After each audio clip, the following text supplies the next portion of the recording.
So yun yung Gardenland Hotel dito sa aking tinatrabahuhan. Gandang hapon mga katutoy. This is Basque Pedroso po, ang vlogger ng North Cotabato. Nandito po tayo ngayon sa taas at bulubundukin na lugar. Napakaganda ang view na ito. Dito pinili ko magpunta sa aking day off para maihatid sa inyo ang magandang view dito sa Albiña. Ito na bundok to ay dating mga kampo ng mga sundalo nila dito. So bisitahin natin at tingnan. Pasukin natin at ipakita sa inyo kung ano yung mga kampo dati, no?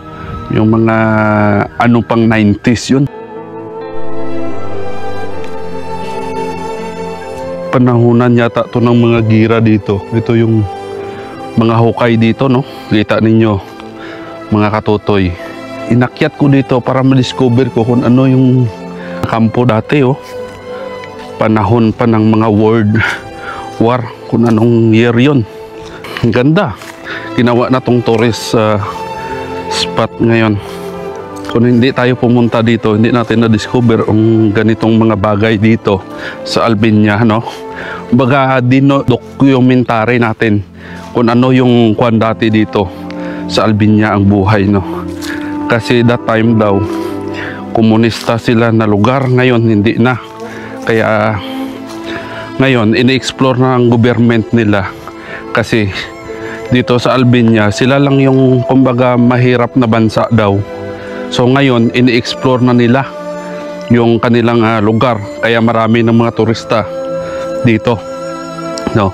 Ito yung kampo pala dati ng mga sundalo dito. Mga karnero na lang nakatira dito.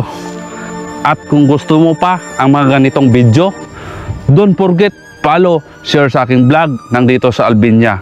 Nag-iisang Pilipino dito sa Albiña na vlogger. This is Basque Pedroso po, ang vlogger ng North Cotabato. Dito ako pumunta at gumala para maipakita sa inyo ang magandang tanawin dito sa Albiña. Isa to sa mga tourist spot, attraction ngayon dito sa Albiña. Magandang hapon.